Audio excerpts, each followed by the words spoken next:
கேள்விக்கு நாங்கள் வருவோம். 16வது கேள்வி நீங்கள் பார்த்தீங்கன்னு சொன்னால் இங்கே ஒரு அவத்தை வரைபடம்னு தந்திருக்கிறாங்க. அதாவது ஆவிய முக்க முல்பின்ன வரைபடம் தந்திருக்கிறாங்க. ஏக்கமா பி எனும் இரு கலப்பு தகவல் திரவங்களின் கலவையின் ஆவிய முக்கம் பி ஆனது அமைப்புடன் மாறும் விதம் ஒருவில் காணப்படுகின்றது. ஆகவே இங்க ஒரு அமைப்பு தந்திருக்கு, நீங்க பார்க்கலாம். இந்த இதுல முக்கம் என்று தந்திருக்குது, இங்கால 100% ஏ என்று தந்திருக்குது.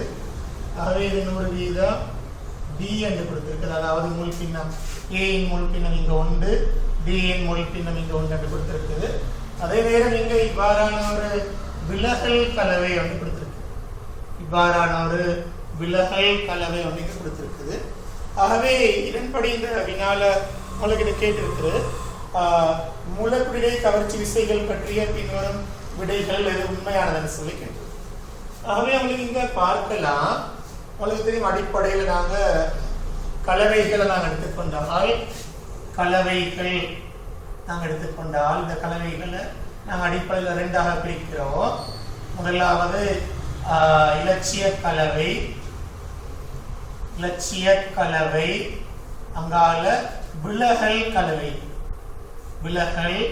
கலவைகள் என்று சொல்லி.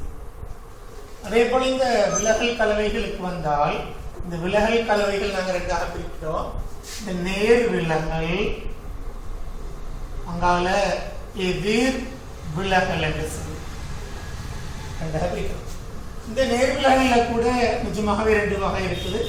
ஓரளவு நேர் விலகல், அதிக நேர் விலகல் என்று சொல்லி. எதிர் விலகல் 2 வகை இருக்குது.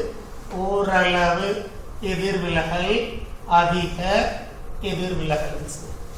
அடிப்படையில் நீங்க சில வகையான கலவைகளுக்கு நீங்க கட்டாயம் நீங்க கலவைகளை முதல்ல இனம் காண தெரிய வேண்டும். அதே போல அடுத்த விஷயம் இந்த கலவைகளுக்கான சில உதாரணங்கள் சொல்ல தெரிய வேண்டும். அதே போல நீங்க இந்த கலவைகள் ஆவிய முக்க முள்பின்ன வரைப்பு, பொதுநிலை முள்பின்ன வரைப்பு நீங்க கட்டாயம் நீங்க வரைய தெரிஞ்சிருக்க வேண்டும். இதுதான் உங்களுக்கு புரிய உங்களோட சிலபஸ்ல உங்களுக்கு அவசியமான பகுதி. அதே போல இங்கே உங்களுக்கு தெரியும் ரெவால்ட்டின் விதி இந்த சம்பந்தப்படும். இந்த ரெவால்ட்டின் விதியை பயன்படுத்த தெரிய வேண்டும். அதே போல டெவலப்மெண்ட் பகுதி அமுக்க விதியையும் ரெவால்ட்டின் விதியையும் தொடர்பு படுத்த தெரியும். இவ்வளவுதான் இந்த பாடத்துக்குள்ள நம்மளுக்கு அதிகமாக வரக்கூடிய விடயங்கள். சரி, நாங்க பார்ப்போம். முதலாவது நாங்க ஒரு இலட்சிய கலவை என்றால் அடிப்படை நிபந்தனை என்ன? இலட்சிய கலவை என்றால் முதலாவது நாம பார்க்கும் அதாவது வகை கொண்டு ஒரு இலட்சிய கலவையாக இருந்தால், அதாவது ஒரு இலட்சிய கலவையாக இருந்தால் நாங்கள் அடிப்படையில் 2 நிபந்தனை நாங்க சொல்றோம். இங்க ஏகமா பி என்பன இலட்சிய கலவையாக இருந்தால் FAA என்பது FAB என்பது FBB ஆக இருக்கு. இது அர்த்தம் என்ன? மூலக்கூட்டு விசைகள், அதாவது தனித்தனி மூலக்கூட்டு விசைகள் கலவையிட மூலக்கூட்டு விசைக்கு சமனாக இருக்கு. இது முதலாவது விஷயம். அதே போல இரண்டாவது விஷயம், ஒரு இலட்சிய கலவையை காட்ட வேண்டும் என்றால் கட்டாயம் என்ன நிபந்தனை? இரண்டாவது ரெவால்ட்டின் விதிக்கு கட்டாயம் இது கட்டுப்பட வேண்டும். ரெவால்ட்டின் விதிக்கு கட்டுப்பட்டால் தான் அது இலட்சிய கலவை, இல்லைன்னா அது விலகல் கலவைகளாக மாறும்.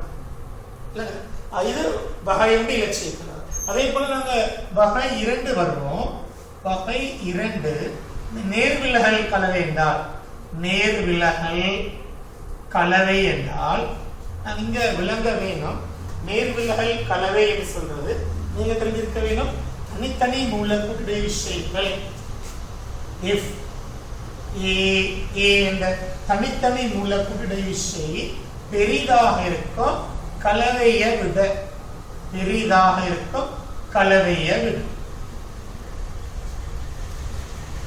அளவுகளை வைத்துக் கொண்டுதான் அது அதிக நேர் விலகலா அல்லது ஓரளவு நேர் விலகலாக நாங்க தீர்மானிக்கிறது. அதே போல வகை 3 நாங்க தெரிய வேணும். எதிர்விலகல் கலவையாக இருந்தால் நீங்க தெரிய வேணும் அதாவது அடிப்படையில் தனித்தனி மூலக்கூட்டு விசை குறைவாக இருக்கும் கலவையினது மூலக்கூட்டு விசையை விட. தனித்தனி மூலக்கூட்டு விசை குறைவாக இருக்கும் கலவையிட மூலக்கூட்டு விசையை விட. ஆகவே இந்த இடத்துல இதுல அளவுகளை வைத்துக்கொண்டு அது அதிக எதிர்விலகல் கலவையா அல்லது ஓரளவு எதிர்விலகல் கலவையான்னு உங்களுக்கு தீர்மானிக்க முடியும். அடிப்படையில் உங்களுக்கு 3ஆக பிரிக்கலாம் அல்லது 5 வகையாக பிரிக்கலாம். ஆகவே நீங்க இன்னொரு விஷயம் நீங்க தந்தது ஆவியமுக்க மோல்கின்ன வரை. ஆகவே உங்களுக்கு தெரியும் மூலக்கூறுடைய விஷயம் அதிகம் என்றால் அங்க கொதிநிலம் உயர்வு. ஆகவே ஒரு நேர்விலகல பொறுத்தவரையில தனித்தனி மூலக்கூறுடைய விஷயம் கலவையை விட உயர்வாக இருந்தால், அதாவது கலவைக்கு கொதிநிலை குறைவென்ற அர்த்தம். அதாவது கலவையின் ஆவியமுக்கம் உயர்வு என்றால் வரைக்கு மேல் நோக்கி போகும். அது ஒரு இலட்சிய கலவையாக இருந்தால் இவ்வாறு நேர்கோடாக வரும். கலவையின் ஆவியமுக்கம் அதாவது இங்கு கலவையின் ஆவியமுக்கம் உயர்வாக இருக்கிறதால மேல் நோக்கி போகும். கலவையின் ஆவியமுக்கம் குறைவாக அது கீழ் நோக்கி. ஆகவே இப்ப உங்களுக்கு தீர்மானிக்கலாம் இது நிச்சயமாக ஒரு நேர்விலகல் கலவையை குறிக்கிறது. இந்த கிராஃப் வைத்துக் கொண்டு தீர்மானிக்கலாம் இது ஒரு நேர்விலகல் கலவையை குறிக்கிறது. ஆகவே இது ஒரு நேர்விலகல் கலவை என்பதால் கட்டாய மூலக்கூறுடைய விஷயம் இவ்வாறு இருக்க வேணும். ஆகவே அவரோட விடையை நீங்க பார்த்தீங்கன்னு சொன்னால் இந்த ஏஏ என்ற மூலக்கூறுடைய விஷயம் உயர்வாக இருக்கும் ஏபியை விட. அதே போல பிபி என்ற மூலக்கூறுடைய விஷயம் உயர்வாக இருக்கும் ஏபியை விட. இவ்வாறு பார்க்குற நேரம் உங்களுக்கு ஒரு 4வது விடயம் இருக்க முடியல. 4வது விடையில அந்த இருக்குது 16வது வினாவுக்கான இடவிலக்கு. ஆகவே நாங்கள் அடுத்த வினாவை நோக்கி நாங்கள் போவோம். இது நாங்கள் பார்த்தது 16வது வினா. அடுத்ததாக நாங்கள் 17வது வினாவை நோக்கி நாங்கள் வருவோம். 17வது வினாவை நான் வரும் பாருங்க. இந்த 17வது வினாவில் உங்களுக்கு தந்திருக்கிற ஒரு ஆர்கானிக் கட்டமைப்பு ஒன்று தந்திருக்கு இல்லையா. ஒரு பக்கத்தில் பார்த்தால் ஒரு ஏமாய்டு இருக்கு. பென்சீன்ல ஒரு திசையில நீங்க பார்த்தால் ஒரு அமைடு இருக்குது. இன்னொரு பக்கத்துல பார்த்தால் அது ஒரு ஓவேட் இருக்குது. OCH3 ஒரு எசுத்தர் பகுதி இருக்குது.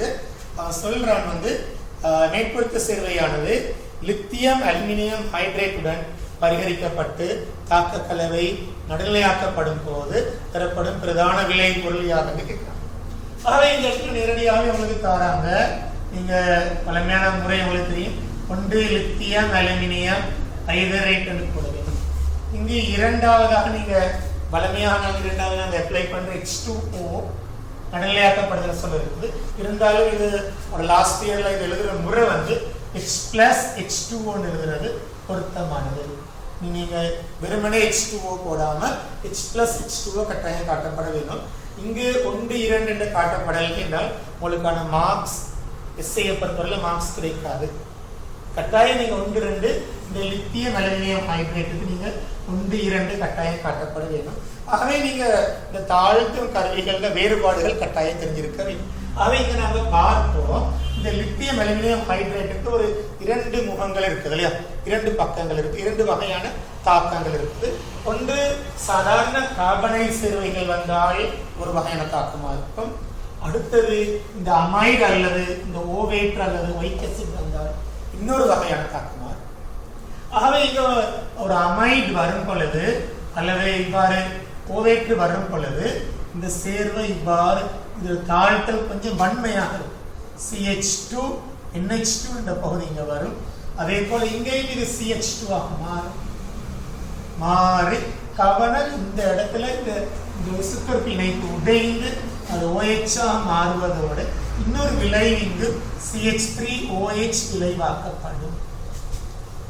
இவ்வாறு CH3OH விளைவாக்கப்படும். ஆகவே நான் சொன்ன போல நீங்க இந்த தாழ்த்து கருவிகள் சம்பந்தமாக நீங்க டீட்டெயிலாக தெரிஞ்சிருக்க வேண்டும். நாங்க சாதாரண தாழ்த்து கருவிகள் நான் லிஸ்ட் அவுட் பண்ணி காட்டுறேன்.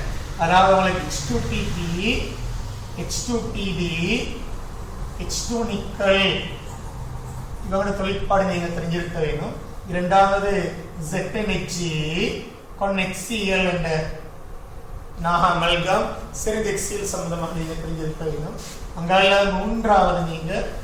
மூன்றாவது நீங்க சோடியம் போரோ ஹைட்ரேட் கடந்த காலங்களில் இவரை அறிமுகப்படுத்தின நேரம் நீரோட சேர்த்து போட்டாங்க. 1 சோடியம் போரோ ஹைட்ரேட், 2 நீர் என்று போட்டாங்க. ஆனா இவர் தற்போது இவருக்கு நீர் கட்டாயம் இல்லை. இங்க நீங்க சோடியம் போரோ ஹைட்ரேட்டோட சாதாரண ஒரு ஆல்கஹாலை போட்டா கூட காணும். அல்லது இவ்வாறு வெறுமனே எழுதலாம், தாராளமாக போதும். நான்காவது இந்த லித்தியம் அலுமினியம் ஹைட்ரேட் H2O என்ற பகுதி. ஐந்தாவது உங்களுக்கு தெரியும் சோடியம் எத்தனால். இந்த சோடியம் எத்தனால் கூட இவரது அதே தொழிற்பாட்டை கொண்டிருக்குது. ஆனால் அவனோட சிலபஸ் இவர் சம்பந்தமாக எங்கேயும் குறிப்பிடப்படவில்லை. ஆகவே இந்த 4 பகுதிகளில் ஒற்றுமை வேற்றுமைகள் கட்டாயம் நீங்க தெரிஞ்சிருக்க வேண்டும் இந்த வினாவை பொறுத்தவரை. ரைட், நாங்கள் அடுத்த வினாவை நோக்கி நகர்வோம்.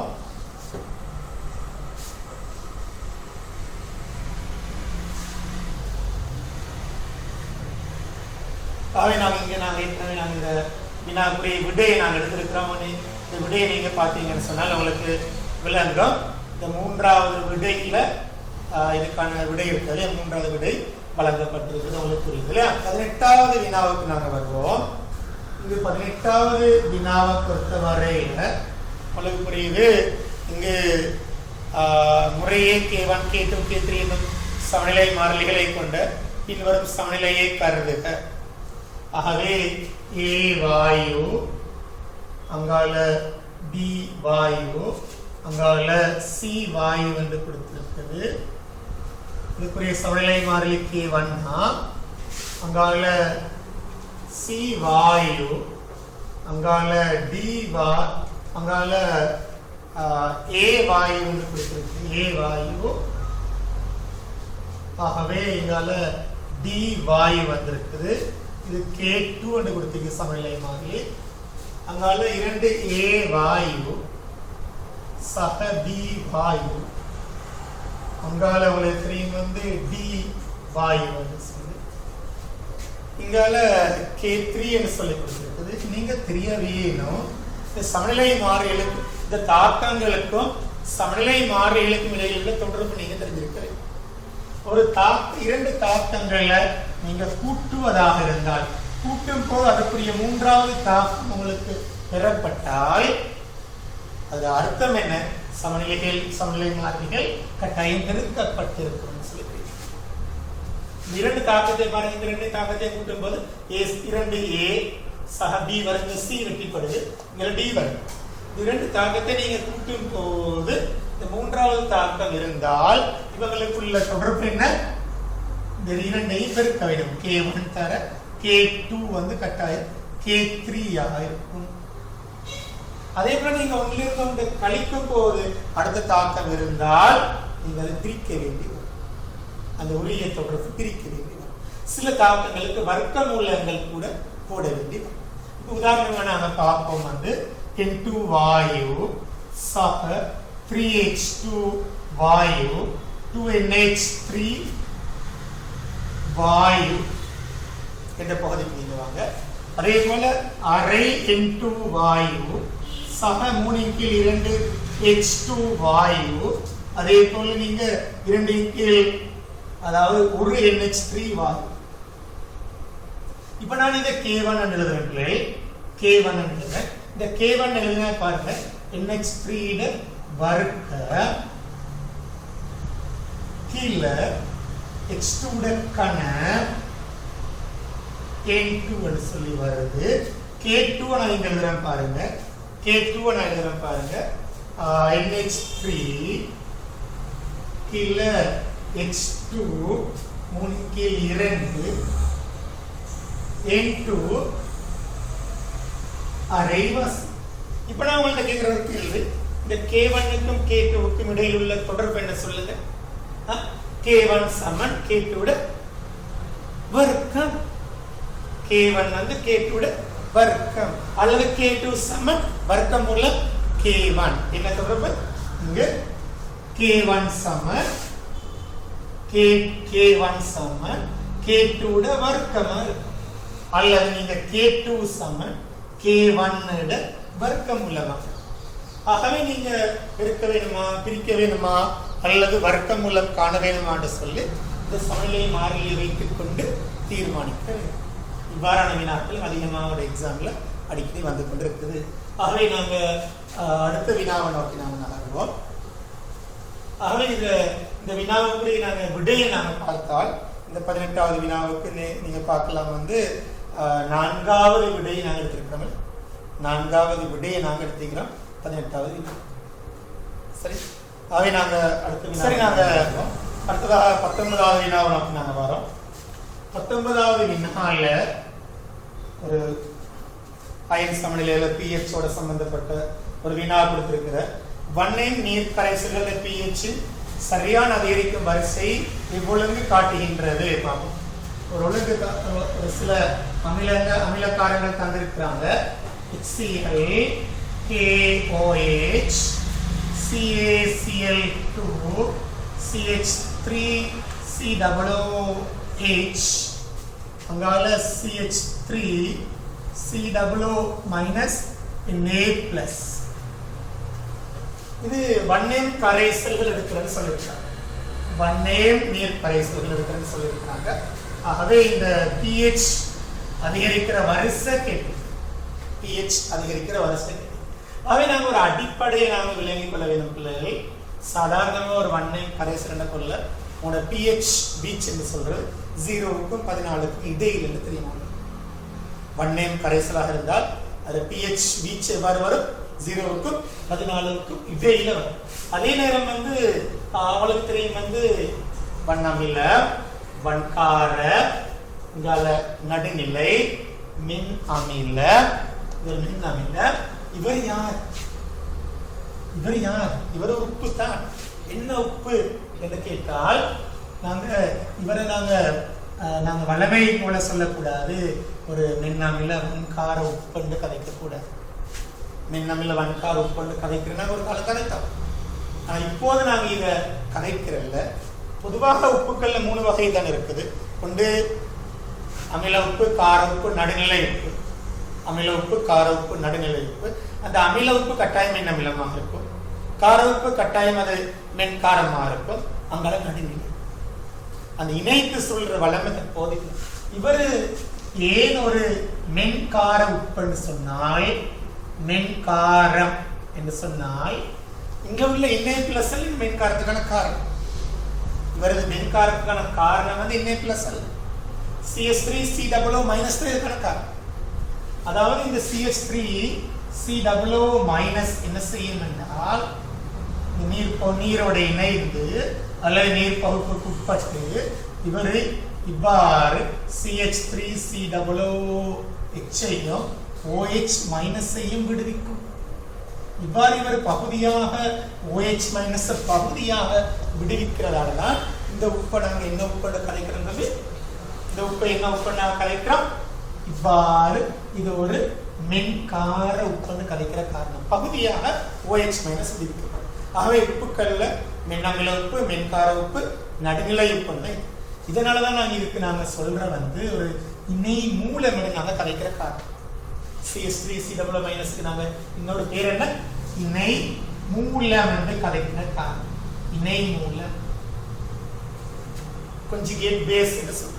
conjugate acid, conjugate base என்று சொல்லி உங்களோட சிலபஸ்ல ஒரு புதிய ஒரு பகுதி கவனம். இணை அமில, இணை மூலங்கள் உங்களுக்கு கட்டாயம் தெரிய வேண்டிய ஒரு பகுதி. ஆகவே இது ஒரு மென்காரம், இது ஒரு மென் அமில, இது ஒரு நடுநிலை, இது ஒரு வன்கார, ஆகவே வன் அமில. ஆகவே இங்க அவங்க pH அதிகரிக்கும் வரிசையை கேட்கிறாங்க. ஆகவே pH மிக குறைவு வண்ணமிலம் HCl என்று தெரியும். வண்ணமிலம் HCl என்று தெரியும். அதுக்கப்புறம் இரண்டாவது மென்னமிலம் CH3 COOH என்று தெரியும். மூன்றாவது நடுநிலை CaCl2 என்று தெரியும். நடுநிலை CaCl2. நாலாவது மென்காரம் CH3 COO- Na+ என்று தெரியும். ஐந்தாவது கடைசி வன்காரம் KOH என்று தெரியும். ஆகவே நாங்க புரியல திசையை மாறி கொண்டிருப்பேன். இவ்வாறு இவ்வாறு வந்தால் எங்களுக்கான இவ்வாறு இருக்குது இல்லையா? ஆகவே இதை நீங்க பார்த்தீங்கன்னா பேப்பர்ல ஒரு 5வது விட வந்திருக்கு இல்லையா? 5வது விட உங்களுக்கு யோசிக்கலாம். ஆகவே இந்த 19வது வினா இவ்வாறான pH வரிசைப்படுத்துகிற வினாக்கள் வர நேரம் உங்களால் ஒரு கெஸ் பண்ணி விடை எடுக்க முடியும். இதுக்கான கால்குலேஷன் நீங்கள் செய்து கொடுக்க வேண்டிய அவசியம் இல்லை. அதை நாங்கள் அடுத்த 20வது வினாவை நாங்கள் வருவோம். 20வது வினாவில் அது ஒரு பழமையான ஒரு ஃபெமிலியரான ஒரு இல்லையா, HN3 மூலக்கூறு தந்திருக்கிறாங்க. வந்து ஒரு பரிவு கட்டமைப்புகளில் எண்ணிக்கையோடு சம்பந்தப்பட்ட வினாக்கள். ஆகவே உங்களுக்கு தெரியும் வந்து பரிவு கட்டமைப்போட எண்ணிக்கை என்று சொல்கிறது. உங்களால் அது இவ்வளவு தான் இருக்குது என்று வரைந்து பார்க்காம இறுதி வரையில் உங்களுக்கு சொல்ல முடியாது. வரைந்து பார்க்காம உங்களுக்கு இறுதி வரையில் சொல்ல முடியாது. கடந்த காலங்கள் அதிகமான கட்டமைப்புகள் வரைந்து வினாக்கள் எல்லாம் இருக்குது. அதாவது நாங்கள் இந்த N2O3, N2O4, N2O5 இவ்வாறான வினாக்கள் கட்டாயம் செய்து பார்க்க வேண்டும்.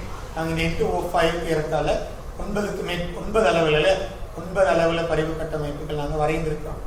ஆகவே இதெல்லாம் நீங்கள் ஞாபகம் வைத்துக் கொள்ள வேணும். இது ஒரு சாதாரண ஒரு அடிப்படை வினா. HN3 என்று சொல்லி கொடுத்துருக்குறாங்க. இந்த HN3க்கு வரையத்தக்க பரிவு கட்டமைப்புகள் மொத்த எண்ணிக்கை. இங்கே அவங்களுக்கு ஸ்கெட்ச் தந்திருக்கிறாங்க.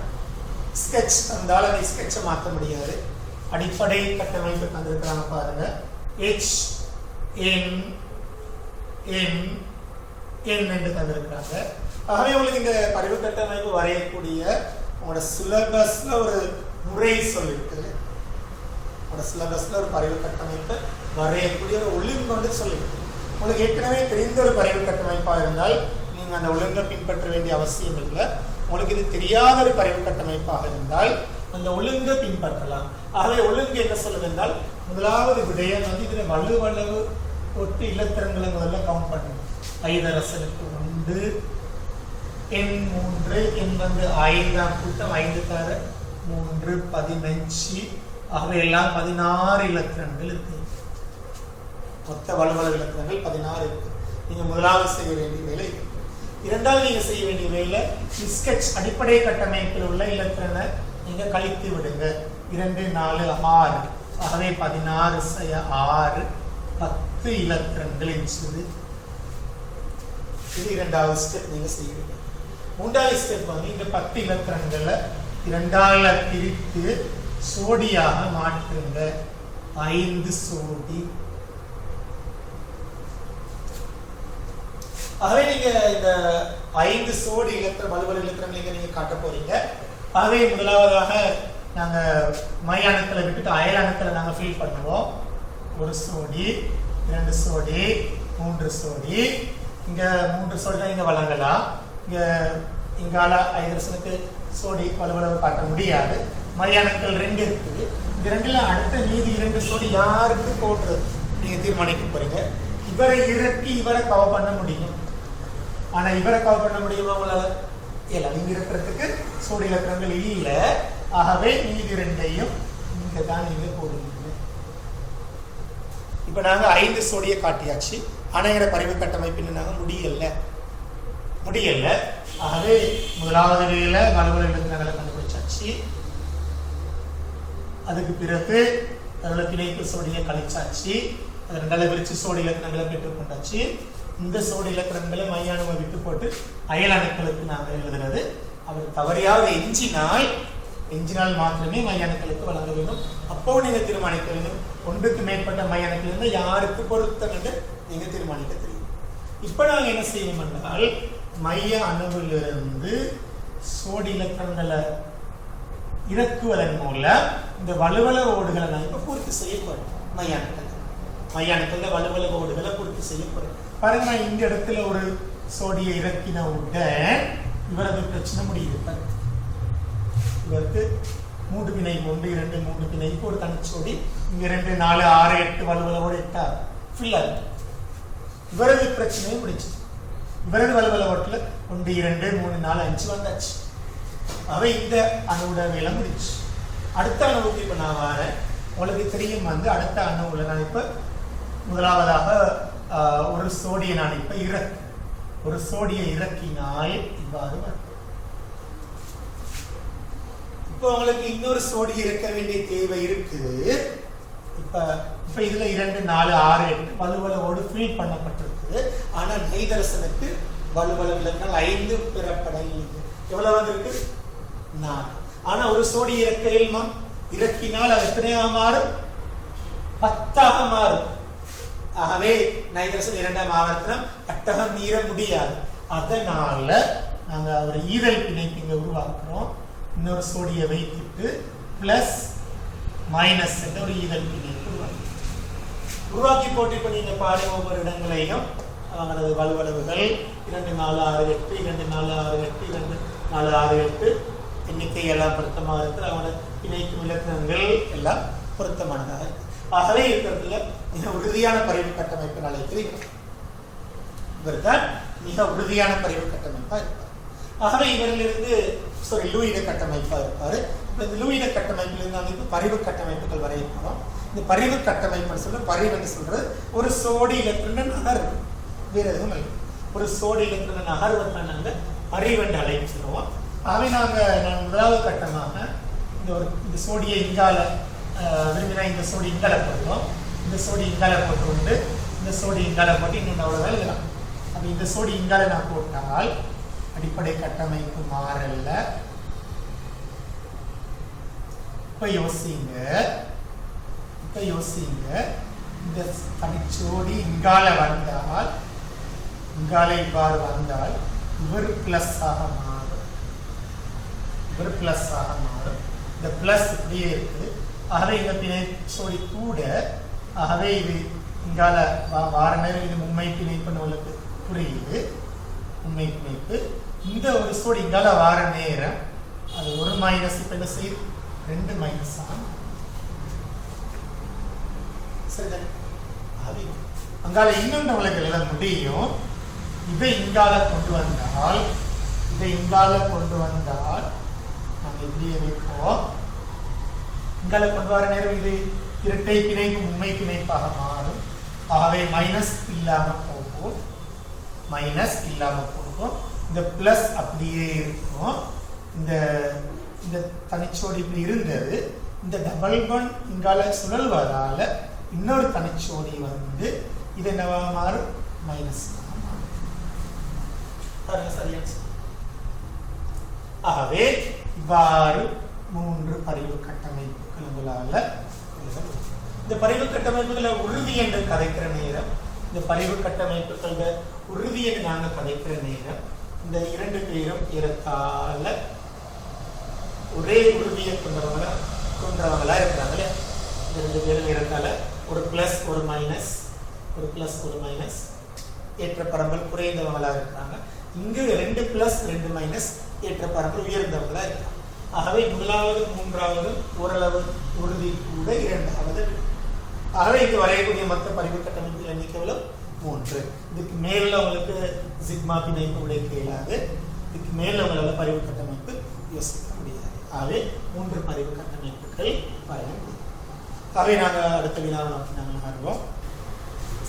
அங்கால 21வது வினாவை நோக்கி நாங்கள் வருவோம்.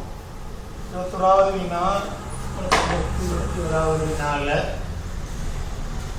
3D தொகுப்பு தாண்டல் உலகங்கள் பற்றிய பின்வரும் கூற்றுக்களில் எது பொய்யானதுன்னு கேட்டு வளமையாக உங்களுக்கு வந்து 3D தொகுப்பு உலகங்கள், அதே போல கார உலகங்கள், காரமண் உலகங்கள், அலசங்கள் அல்லது 2ஆம் ஆவர்த்தன உலகங்கள், இவ்வாறு ஆவர்த்தனம் வழி அல்லது கூட்டத்தின் வழியே இவ்வாறான வினாக்கள் உங்களுக்கு வினவப்படலாம். ஆகவே இங்க சொல்லப்பட்டிருக்குது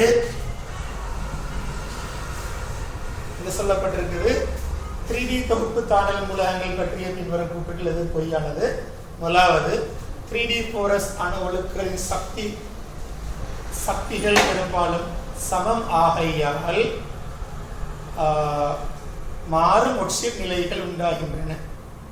3D போரஸ் அணு ஒழுக்குகளில் சக்திகள் பெரும்பாலும் சமம். உங்களுக்கு தெரியும் வந்து ஏறத்தாழ 4s 3D என்று சொல்றது ஒரே சக்தி வரிசைக்கு இந்த மாதிரி வரக்கூடிய.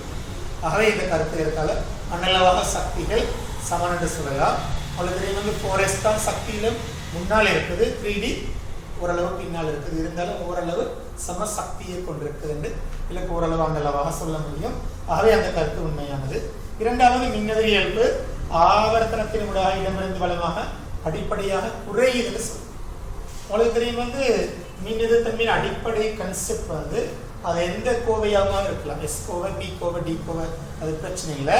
கட்டாயம் இடமிருந்து வளமாக மின்னதிர்வுகள் அதிகரிக்கும். ஆவர்த்தன வழியே இடமிருந்து வளமாக கட்டாயம் அதிகரிக்கும். அதே போல பொதுவாக கூட்டத்தின் வழியை மேலிருந்து கீழ் நோக்கி கட்டாயம் மின்னதிர்வு குறைவடையும். இதுதான் அடிப்படை கன்செப்ட். அனைவன் சொல்லியிருக்கிறான் மின்னதிர்வு ஆவர்த்தனத்துக்காக இடமிருந்து வளமாக படிப்படியாக குறையும் என்று சொல்றான். ஆகவே இந்த கருத்து தெளிவாகவே பொய்யானது. இரண்டாவது கருத்து தெளிவாகவே பொய்யானது. ஆகவே இரண்டாவது விடையாக கொடுக்கலாம். ஏனைய விடைகளை நாங்கள் சற்று பார்ப்போம். அவற்றின் உலோக சிறப்பியல்புகள் அதே ஆவர்த்தனத்தின் எஸ்தொகுப்பு மூலகங்களில் பார்க்க வலிமையானவை. உங்களுக்கு தெரியும் அதையொத்த எஸ்கோவை மூலகங்களை விட டிகோவை மூலகங்கள் ஏன் வலிமையானதுன்னு சொன்னால் அங்கு உலோக பிணைப்பு வலிமை உயர்வு. ஏன் உலோக பிணைப்பு வலிமை உயர்வு? அங்கு சுயாதீன இலத்திரங்கள் எண்ணிக்கை உயர்வு. சுயாதீன இலத்திரங்கள் எண்ணிக்கை எஸ்கோவையை விட அதையொத்த டிகோவையில் அதிகமாக காணப்படுவது உங்களுக்கு தெரியும். காரணம் எஸ்கோவை என்றால் இறுதி ஒலிம்பிக் எஸ்கோவை எஸ் மட்டும்தான் வழங்க போகுது. டிகோவை என்றால் அங்கு 4S-ஐயும் வழங்க போகுது, 3D-ஐயும் வழங்க போகுது. ஆகவே இந்த உலோக பிணைப்புக்கு வழங்கக்கூடிய இலத்திரன் எண்ணிக்கை உயரும். இவ்வாறு உயரும் போது அது உருகுநில கொதிநிலை உயரும், வலிமை உயரும், அடர்த்தி இது போன்ற காரணிகள் கட்டாயம் உயர்வாக இருக்கும். ஆகவே அந்த கருத்து தெளிவாகவே உண்மை. அங்கால நாலாவது தாண்டல் மூலகங்கள் பல அயன் சேர்வைகளும் அங்கீட்டுவல சேர்வைகளும் நிறம் உள்ளன. பொதுவாக தாண்டல் மூலகங்களை பொறுத்தவரையில் நாங்கள் டிகோவில் நாங்கள் சிக்கலயங்கள் படிக்கிறோம். அதே போல் டிகோவில் அதிகமான சேர்வைகள் நிறங்களை உருவாக்குறதுக்கு அங்கேயும் ஒரு காரணம் இந்த இலத்திரண்ட பரிவு நிகழ்வு அல்லது அங்கே ஒரு தாண்டல் நிகழ்வு. ஆகவே இந்த பரிவு அல்லது தாண்டல் நிகழ்வதால் இந்த நிறங்கள் அதிகமாக உருவாகிறதுக்கு அது ஒரு காரணம் என்று கதைக்க முடியும். ஆகவே நான்காவது விடையும் பொருத்தமானது. அப்படி அடர்த்திகள் அதே ஆவர்த்தனத்தின் எஸ்தொகுப்பு மூலங்களும் பார்க்கக்கூடியும். நாங்கள் அதை நாங்கள் மூன்றாவது விடையில் நாங்கள் அதை டிஸ்கஸ் பண்ணினோம். ஆகவே இவ்வாறு பார்க்குற நேரம் தவறானதாக இரண்டாவது ஆன்சரை வழங்க முடியும். அடுத்த வினாவாக நாங்கள் 22வது வினாவை நோக்கி நாங்கள் வருவோம். 22வது வினாவை பொறுத்தவரையில் ஒரு தாக்கம் உங்களுக்கு தந்திருக்குது. இது ஒரு சமநிலை தாக்கம் இருந்தாலும் ஒரு திசை தாக்கமாக எழுதப்பட்டிருக்குது. காரணம் அது நாங்கள் சக்திகளோட சம்பந்தப்பட்டிருக்கிறதால. ஆகவே இன்டு வாயு சக 3H2 வாயு 2NH3 வாயு வந்திருக்குது. அது மேற்படுத்தி தாக்கம் 298 கேள்வி வெப்ப இயக்கங்கள் இருக்கின்ற போதிலும் உயர் வெப்பநிலையில் அவ்வாறான்று இப்போ உங்களுக்கு தெரியும் ஒரு டெல்டா எக்ஸ் இது குச்சி எப்படி அல்லது டெல்டா எக்ஸ் 92 கிலோ ஜூல் என்று தெரியும். அல்லது டெல்டா எக்ஸ் 46 ஒரு மூலாக இருந்தால் 46 கிலோ ஜூல் மூல் -12 கூட கதைக்கலாம். ஆகவே இந்த இடம் அவளுக்கு டெல்டா எக்ஸ் சிறிது என்று தெரிந்தால் இங்கே அவளை கதைக்கிறான். என்ன காரணம் என்றால் 298 கெல்வினில் இது சுயாதீனமாக இருக்கின்ற போதிலும் உயர் வெப்பநிலையில் அதாவது அவ்வாறு அன்று கதைக்கிறாங்க. என்ன ரீசன் அவளுக்கு தெரியும் இந்த ஒரு தாக்கத்தில் சுயாதீன தன்மை என்று கதைக்கிற நேரம் டெல்டா ஜியோட அப்ளை பண்ண முடியும். டெல்டா ஜி சமன் delta H minus T into delta S. அது நிபந்தனை நியம நிபந்தனையாக இருந்தால் மாத்திரம் நாங்கள் நியம நிபந்தனை டீட்டா நாங்கள் இது கதைப்போம். ஆகவே இங்கே அவங்களுக்கு ஒரு பொதுவாக இவ்வாறான வினாக்களை கான்செப்ட் பண்ணுறதுக்கு ஒரு சார்ட் நாங்கள் கதைப்போம். அந்த சார்ட் என்னவான்னு சொன்னால் இந்த சார்ட்டை வைத்து தான் அவ்வளோ வினாக்களும் வருது. முதலாவது நாங்கள் டெல்டா ஜி எப்படி வரும், டெல்டா எக்ஸ் எப்படி வரும், டெல்டா எஸ் எப்படி வரும். அங்கால இதை நாங்கள் டெல்டா எக்ஸ் என்று போடுவோம், டெல்டா எஸ் என்று போடுவோம், டெல்டா ஜி என்று போடுவோம். அங்கால முடிவுக்கு நாங்கள் வருவோம். முடிவு கதை. ஆகவே இவ்வாறு நாங்கள் கதைக்கிற நேரம் 4 விடயங்களை கதைக்க முடியும். முதலாவது இவர் மைனஸ் இவர் பிளஸ் ஆக இருந்தால் டெல்டா ஜி என்பது மைனஸ், டெல்டா எச் என்பது மைனஸ், டெல்டா எஸ் என்பது சுயதன்மை பிளஸ் ஆக இருந்தால் முடிவு எல்லாம் மைனஸாக வரப்போகும். முடிவு மைனஸ் என்றால் இது அர்த்தம் எப்போதும் சுயாதீனம். எப்போதும் சுயாதீனம். இது வெப்பநிலையால மாற்ற முடியாது. எந்த ஒரு நிபந்தனையிலும் தாக்கம் கட்டாயம் சுயாதீனமாக.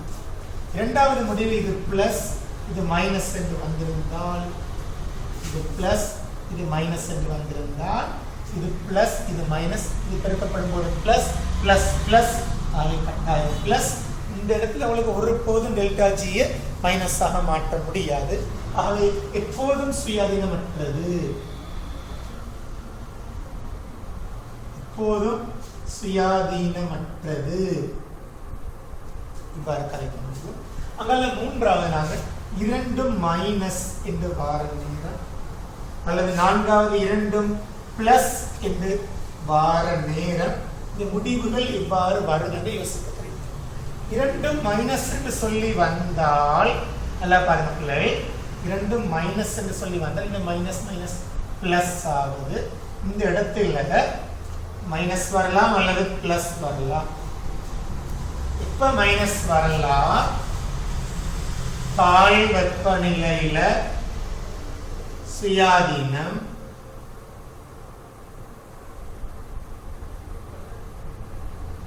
உயர் வெப்பநிலையில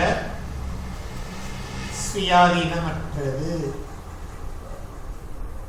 உயர் வெப்பநிலையில சுயாதீனமற்றது. கட்டாயம் நீ எடுக்க வேண்டிய முடிவு.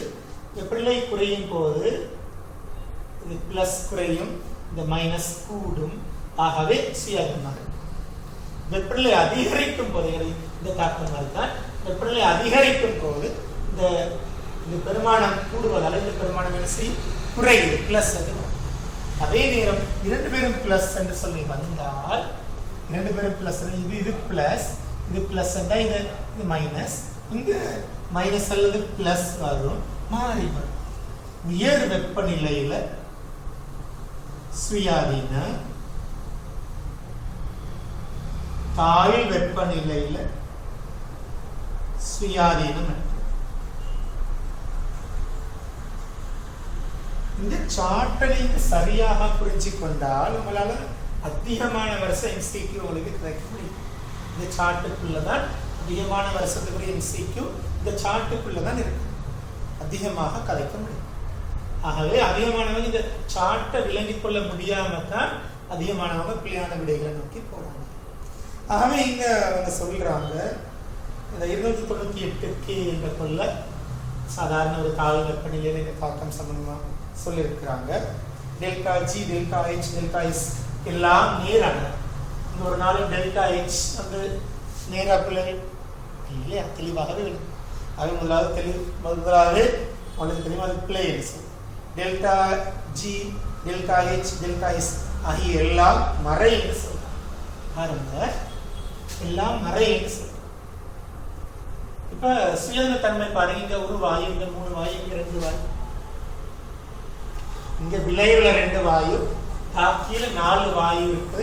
தாக்கி விளைவா மாறும் போது சுயதன்மை கூடுமா அல்லது விளைவு தாக்கியா இருக்கும்போது சுயதன்மை கூடுமா? தாக்கியா இருக்கும்போது தான் சுயதன்மை கூட. ஆகவே இங்க delta S plus, sorry delta S minus. ஆகவே டெல்டா ஹெச் ஆல்ரெடி மைனஸ் என்று தெரியும், டெல்டா எஸ் மைனஸ் என்று தெரியும். அதனால டெல்டா ஜி எப்ப மைனஸா இருக்கும்?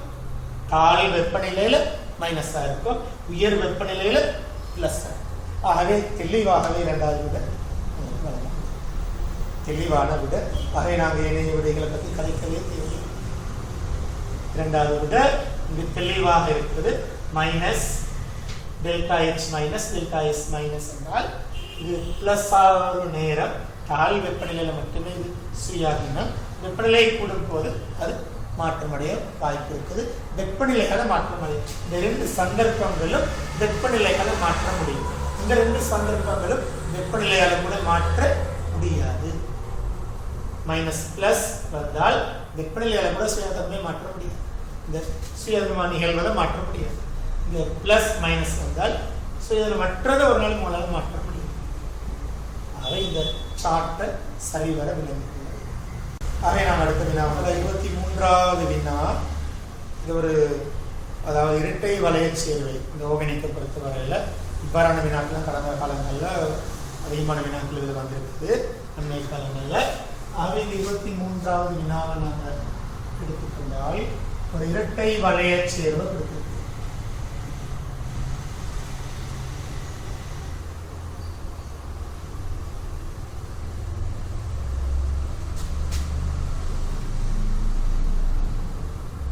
இந்த இரட்டை வளைய சேர்வைக்கு அவங்க என்ன பண்றாங்க, BR2 FE BR3 போடுறாங்க. BR2 FE BR3 சேர்க்கப்படுகிறது. ஒரு குரோமினேட்டர் சேர்க்கப்பட்டால் நீங்க நேரடியாக பென்சின் வளையத்தோடு இணைந்திருக்கிற அணுவை நீங்க நோக்கி போனால் அது ஒரு A1 தொகுதி வைத்திருக்குதா, ஏவல் அகற்றும் தொகுதி வந்திருக்கு. அதாவது இங்க பாத்தீங்கன்னா இது ஒரு A1 கூட்டம், இங்கால ஒரு ஏவல் அகற்றும். ஆகவே உங்களுக்கு தெரியும் நிச்சயமாக ஏவல் அகற்றும் தொகுதியை விட A1 தொகுதிக்கு தாக்க வீதம் உயர்வு. ஆகவே A1 தொகுதிக்கு தாக்க வீதம் உயர்வு என்றால் நிச்சயமாக இந்த விலை இந்த பக்கத்துக்கு வரக்கூடிய வாய்ப்பு தான் மிக அதிகம். அதுல உங்களுக்கு தெரியும் நீங்க தனிச்சோடு இருக்கிறதால இது ஒரு ஓத்தோப்பரா வழிகாட்டி, இந்த பைப்பிணைப்பு காணப்படுவதால் இது ஒரு மெட்டா வழிகாட்டி. பொதுவாக மெட்டா தாக்கங்களுக்கு நிபந்தனை கடுமையாக்கப்படுவது என்று தெரியும். மெட்டா தாக்கங்களுக்கு நிபந்தனை கடுமையாக்கப்பட காரணம் மெட்டா தாக்கங்கள் ஏவல் அகற்றும் தொகுதி அதிகமாக ஏவல் அகற்றும் தொகுதியோட சம்பந்தப்படுவதால தாக்க வீதம் மிக மிக குறைவாக இருக்கும், அல்லது நீங்க கூடிய நிபந்தனை வழங்க வேண்டும். ஆகவே நீங்க இந்த இடத்துல BR2 FE BR3 போன்ற நேரம் முதலாவது வாய்ப்பு இருக்குது இந்த பக்கம் தாக்கம் நிகழ்வதற்கு. இங்க ஏற்றம் அடையுது இரட்டை வளையத்துல இந்த பக்கம் ஏற முடியாது. இவர் ஒரு மெட்டா தாக்கம் முதலாவது விஷயம் ஏவல் அகற்றும் தொகுதி, இது ஓத்தோப்பரா தாக்கம் A1 தொகுதி. ஆகவே ஓத்தோப்பரா நிலையில ஏதாவது ஒரு நிலையில முதலாவதாக இங்கால ஒரு BR, இங்கால NH, CH2, CH2, C+O இவ்வாறு ஒரு விளைவு மாற்றம் தான் வர முடியும். இரண்டாவது இன்னொரு விளைவு வரதா இருந்தால் கூட இந்த பக்கம் தான் வரும். காரணம் இது ஒரு ஸ்ட்ராங்கான ஏவல். சில சமயங்கள்ல இதே வினா இவ்வாறு ஒரு வினாவாக மாற்றம் பெற்று வந்திருந்தால், இவ்வாறான ஒரு வினாவாக மாற்றம் பெற்று வந்திருந்தால் இங்கு ஏவல் அகற்றும் தொகுதி இந்த பக்கம் இது ஒரு A1 தொகுதியாக இருந்தாலும் அந்த A1 தொகுதியில ஸ்ட்ராங் குறைவு, ஏவல் இயல்பு குறைவு. இந்த இடத்துல உங்களால BR2 FE BR3 நீங்க சேர்க்கிற நேரம் நிச்சயமா இந்த பக்கம் தான் அங்கேயும் முதலாவது விளைவு வரும். ஆனால் சில சமயங்கள்ல ஒரே நேரம் இரண்டு விளைவு வரும் என்று இருந்தால் அடுத்த விளைவு அது இங்க மெட்டாக்கான இங்க வராது. இங்க இன்னொரு விளைவு வரும் என்றால் இந்த பக்கம் போக முடியாது, இந்த பக்கமே தான் தொடர்ந்து போகும். காரணம் இது ஒரு ஸ்ட்ராங்கான ஒரு A1 தொகுதி. இங்க OO வராம வெறுமனை கார்பன் மாத்திரம் வந்தால் இவ்வாறு இரண்டு விளைவுகள் வரக்கூடிய வாய்ப்பும் இருக்கு. அங்கேயும் முதலாவது விளைவு இவராகத்தான் இருக்கும். இன்னொரு விளைவு எழுத முடியும் என்றால் அடுத்த விளைவாக இதை யோசிக்க முடியும். இப்ப இவரும் தந்து இவர் மாத்திரம் தந்த ஒரு விளைவு வந்தால் 2 அல்லது இது மாத்திரம் கொடுக்கறதுக்கு கொடுக்கலாம், பிரச்சனை. ஆனா இந்த ஒரு நாளும் இந்த பக்கத்துக்கு அடுத்த விளைவு வரக்கூடிய வாய்ப்பு இருக்காதே. இந்த A1 தொகுதி ஸ்ட்ராங்காக இருக்குது. ஆகவே அவ்வாறு நாங்க பார்க்கிற நேரம் நான் நினைக்கிறது ஒரு மூன்றாவது ஆன்சர் இங்க வழங்க முடியும். மூன்றாவது ஆன்சர்ல இங்க விடை இருக்குல்ல, அது மூன்றாவது நாங்க விடையாக கொடுப்போம். அடுத்த வினாவும் அடுத்த 24வது கொஸ்டினுக்கு நாங்க வருவோம். 24வது கொஸ்டின் நாங்க வருவோம். 24வது கொஸ்டினும் ஒரு ஆர்கானிக்கோட சம்பந்தப்பட்ட ஒரு வினா இல்லையா. பின்வரும் தாக்கங்கள் எது ஒளியின் முன்னிலையில் மெத்தனின் குளோரினேற்றத்தின் போது நடைபெறும் சாத்தியம் இருப்பதில்லை என்று நடைபெறக்கூடிய சாத்தியம் இருப்பதில்லை. அதாவது அவளுக்கு தெரியும் ஒரு பரவிய சூரிய ஒளி முன்னிலையில் CH4 Cl2 பரவிய சூரிய ஒளி HB கூட போடலாம், சக்தி சொட்டாக கூட எழுதலாம். பரவிய சூரிய ஒளி முன்னிலையில் உங்களுக்கு தெரியும் CCl4 வரையில் எழுதலாம், 4 HCl வரையில தாக்கத்தை உங்களுக்கு எழுதி கொண்டு போக முடியும்.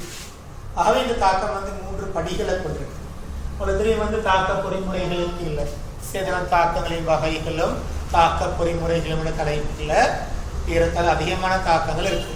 சுயாதீன மூலிகை பிரதியீட்டு தாக்கம், சுயாதீன மூலிகை கூட்டல் தாக்கம், மின்னாட்ட அல்லது இலத்திரநாட்ட பிரதியீடு, மின்னாட்ட அல்லது இலத்திரநாட்ட கூட்டல் தாக்கம், அங்கால கருநாட்ட பிரதியீடு, கருநாட்ட கூட்டல், அங்கால நீக்கல் தாக்கங்கள் 7வது, அமிலகார தாக்கங்கள் 8வது, ஒட்சியத்தல் தாழ்த்தல் தாக்கங்கள் 9வது. ஆர்கானிக்குள்ள உள்ள அனைத்து தாக்கங்களும் இவ்வாறு ஒரு ஏறத்தாழ ஒரு 9 தலைப்புகளுக்குள்ள கொண்டு வர முடியும்.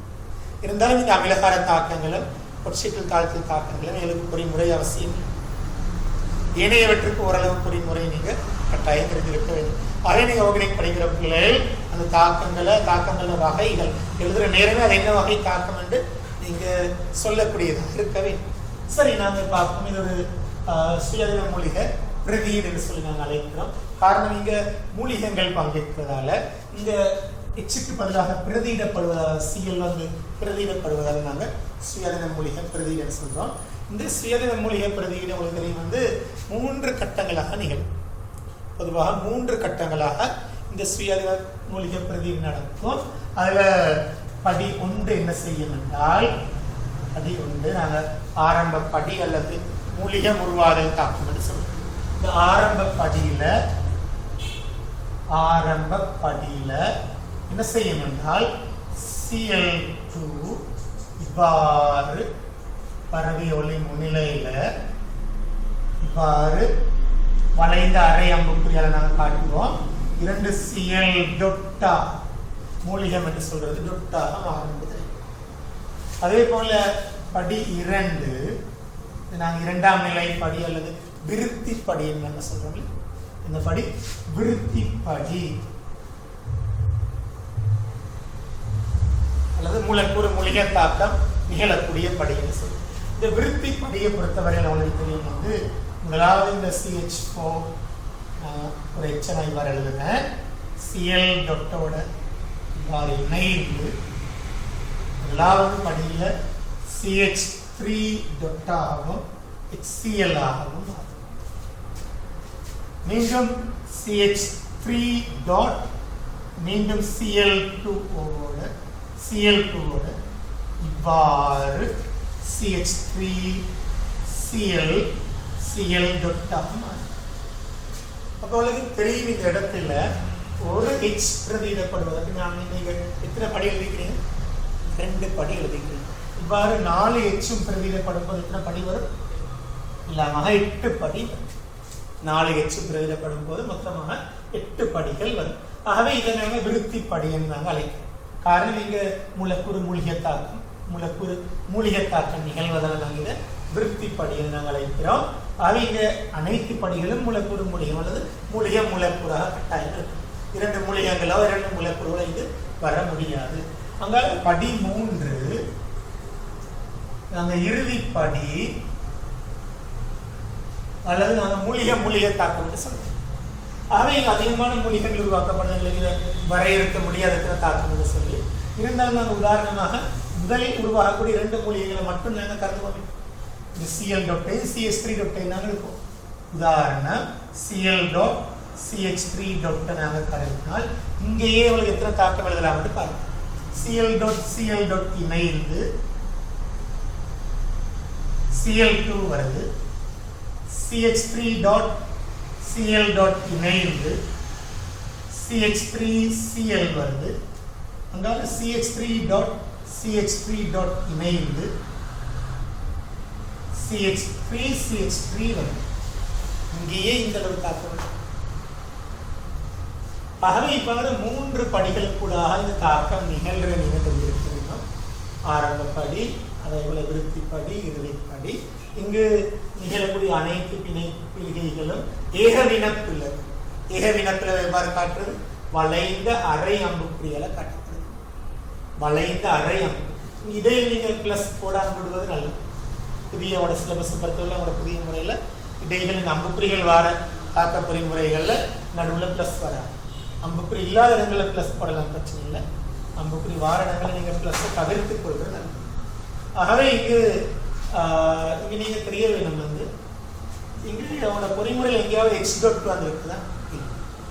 ஏன் எக்ஸ் டாட் வரலைன்னா குறைந்த சக்தியை பெற்று முதல்ல பிளவடையக்கூடியவங்க வந்துட்டு இங்கே பாருங்க CH பிணைப்பு இருக்குது, CL பிணைப்பு இருக்குது, சில செருவைகள் CC பிணைப்பு கூட வரலாம். அவ்வாறு இருந்தாலும் கூட முதல்ல உடையிற பிணைப்பு யார்? இந்த அலசன் தான் முதல்ல உடையும். காரணம் இருக்கிறதுக்குள்ள பிணைப்பு சக்தி யாரை குறையும்? அலசனுக்கு பிணைப்பு சக்தி குறையும்.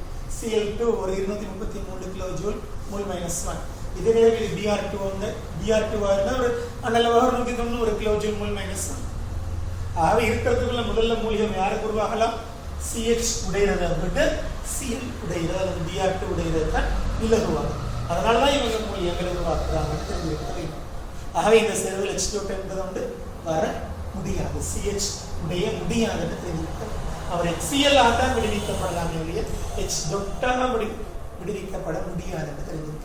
இங்கே விளைவு வந்து கவனம் CH3Cl, CH2Cl2, CHCl3, CCl4 போன்ற ஒரு கலவை தான் இருக்கு. இந்த கலவையிலிருந்து தனி ஒரு கூரை வேறு பிரிக்கிறதுக்கு என்ன செய்யலாம்? பகுதிப்பட காய்ச்சி வடிப்பு மேற்கொள்ளப்படலாம். காரணம் வேறுபட்ட கலவைகள்.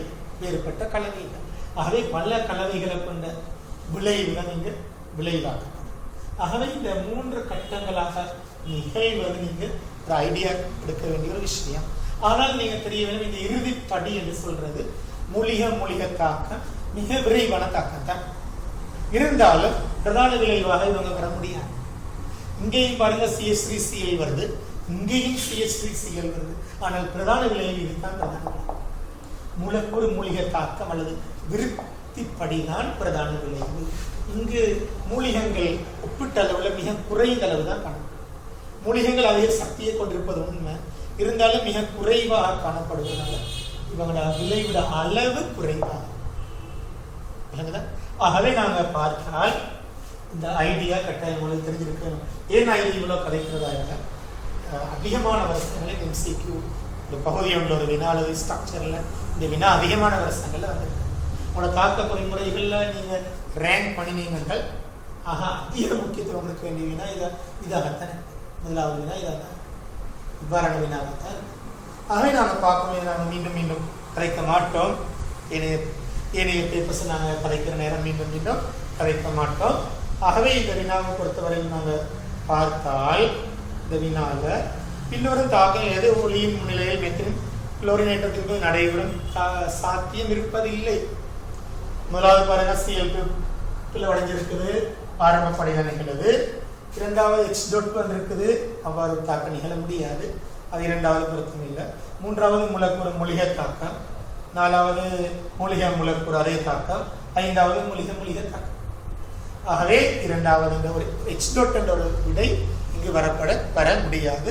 ஆகவே இரண்டாவது விடை நம்மளுக்கு கொடுக்க முடியும். நாங்கள் 25வது வினாவை நோக்கி நாங்கள் வருவோம். நாங்கள் 25வது வினாவை நோக்கி நாங்கள் வந்தால் 25வது ஒரு தாக்கம் தந்திருக்கிறாங்க. தாக்கம் X Y-லிருந்து Z வருதுன்னு சொல்லி X Y Z வருதுன்னு சொல்லி இருக்குது. தாக்கத்துக்கான ஒரு சக்தி மட்ட வரை கொண்டு கொடுத்துருக்குறாங்க. சக்தி மட்ட வரை கொண்டால தாக்கத்தை காட்டி இருக்கிறாங்க. X Y எழுதி அங்கால ஒரு ஏவட் சக்தி எழுதி இங்கால காட்டப்பட்டிருக்குது. ஆகவே இது டெல்டா E1 என்று கதைச்சிருக்குது. இது Z விளைவு வருது, டெல்டா E2 என்று கதைக்கிறாங்க. இந்த வேறுபாடு டெல்டா E3 என்று கதைக்கிறாங்க. இவ்வளவு தானே விளங்கி இருக்குது. இது தாக்க ஆள்கூறுன்னு கொடுத்து, இது தாக்க ஆள்கூறு சக்தி மற்றும் சக்தி. ஆகவே எவ்வளவு விளங்குது. இந்த தாக்கத்தை எக்ஸாக வாயிலிருந்து செட்டாக மாறக்கூடிய தாக்கம் தாக்கி மேல இருக்குது, விளைவு கீழ் இருக்குது. ஆகவே தாக்கி மேல விளைவு கீழ் என்ன தாக்கம் நிச்சயம் என்ன வகை தாக்கம்? இது ஒரு புறவெப்ப தாக்கமாக இருக்கும். இது ஒரு புறவெப்ப தாக்கம் என்பதை நாங்கள் விளங்கிக் கொள்வோம். இந்த புறவெப்ப தாக்கத்துக்கு இதை நாங்கள் பொதுவாக கதைக்கிற இந்த உயரத்துக்கு என்ன பேர் நாங்கள் சொல்றோம் வந்து ஏவட் சக்தி. இந்த உயரத்தில் நாங்கள் ஏவட் சக்தி. ஆகவே முத்திசைக்குரிய ஏவட் சக்தி டெல்டா E1 ஆக இருக்கும். இந்த முத்திசைக்குரிய ஏவட் சக்தி டெல்டா E1 ஆக. அதே நேரம் பித்திசை Z இருந்து X ஆகவை வரும் என்றிருந்தால் பித்திசைக்குரிய ஏவட் சக்தி இவ்வளவு வரும் டெல்டா E2 ஆக இருக்கும். இங்கிருந்து இங்க வர ஏவட் சக்தி. ஆனா அவளுக்கு விளங்குது இந்த வேறுபாடு டெல்டா E3 எதை குறிக்குது என்றால் டெல்டா H குறிக்குது. முத்தாக்கத்துக்குரிய டெல்டா H, முத்தாக்கத்துக்குரிய டெல்டா H குறிக்குது. ஆகவே இது ஒரு சின்ன ஒரு வினா.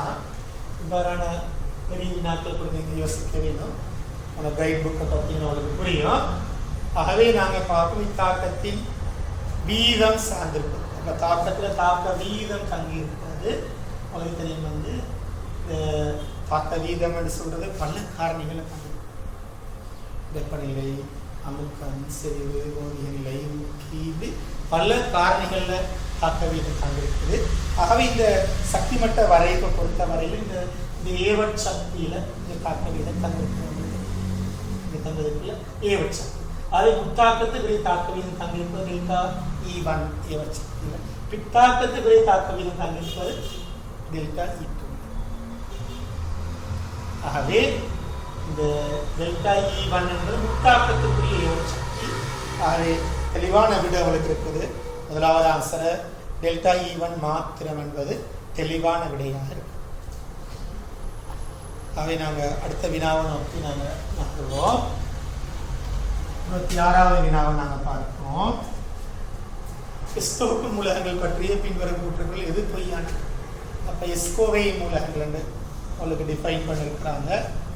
ஆகவே பொதுவாக எஸ்கோவை மூலகம் என்று வார நேரம் இந்த ஐதரசன் அதிகத்தில் நீங்கள் பெருசாக எடுக்கிற lithium, sodium, potassium, rubidium, caesium, francium, beryllium, magnesium, calcium, strontium, barium, radium, இந்த ரெண்டு பேரும் நாங்கள் கதிர் குறைபாடு பொதுவாக நாங்கள் அப்ளை பண்ணுறதில்ல. இவர் ஒரு அசாதாரணமாக கருது. அவரை சொன்னால் மட்டும்தான் நாங்கள் அவளை கீழ் எடுப்போம். இல்லை என்றால் நாங்கள் எடுக்க மாட்டோம். அவரை விடுங்கள் சொன்னால் எடுப்போம். இல்லை என்றால் ஒரு விசேட சந்தர்ப்பமாக நாங்கள் அவங்களை கருதுவோம். ஐதரசன். ஆகவே அதை இருக்குது. இப்போ நாங்கள் வருவோம். கூட்டமொண்ட மூலகங்கள் வலிமையான ஆக்சிஜன் கரைசல் வந்து கூட்டமொண்டோட தாக்கத்தொடர் அல்லது இனிவரசான் தொடரை பொறுத்தவரையில் மேல் இருக்கிறாங்க. அதை மேலே இருந்தால் நாங்கள் சொல்கிற வந்து இதை கேட்டது பொய்யானது. வலிமையான ஒக்சிஜன் கருவின்னு சொல்லி நிச்சயமாக அவை வலிமையான தாழ்த்து கருவி. ஏன் அவங்க இல்லத்திறனை ஏற்க விரும்ப மாட்டாங்க. என்ன செய்ய விரும்புவாங்க? இல்லத்திறனை இலக்கத்தான் விரும்புவாங்க. ஆகவே இங்கே வலிமையான ஒக்சிஜன் கருவின்னு சொல்ல தெளிவாகவே பொய்யானது முதலாவது ஆன்சர். எனக்கு ஆன்சர் வந்துட்டு நாங்கள் ஏனைய கருத்துக்களை நாங்கள் பார்ப்போம். கூட்டமொண்டு மூலகங்கள் அவற்றின் ஆவர்த்தத்தில் மிகவும் தாழ்ந்த முதலாம் ஐநாக்கள் சக்தி பெருமானங்களை விட உங்களுக்கு தெரியும் வந்து அந்தந்த ஆவர்த்தனத்தில் மிகவும் தாழ்ந்த முதலாம் ஐநாக்கள் சக்தி பெருமானம் யாருக்கு வர? முதலாம் கூட்ட மூலகங்களுக்கு வரும். Lithium, beryllium, boron, carbon, nitrogen, oxygen, fluorine, neon. இங்கே லித்தியம் வரும். அதே போல மீண்டும் சோடியம், இங்கே சோடியம், மெக்னீசியம், அலுமினியம், இப்படி போதும். ஆகவே அந்தந்த ஆவர்த்தனங்கள்ல மிகவும் தாழ்ந்த முதலாம் ஐநாக்கள் சக்தியை கொண்டவங்க யாரு? இந்த முதலாம் கூட்டம் மூலகங்கள். சரியான கருத்து. கூட்டம் 2 மூலகங்கள் ஒத்த கூட்டம் 1 மூலகங்களை பார்க்க சிறிய சரிதான். ஒத்த கூட்டம் 1 மூலகம் லித்தியத்தை விட பெரிலியம் சின்னது, சோடியத்தை விட மெக்னீசியம் சின்னது. இடமிருந்து வளமாக செல்ல என்ன செய்யும்? கட்டாயம் குறைவடைகிறது.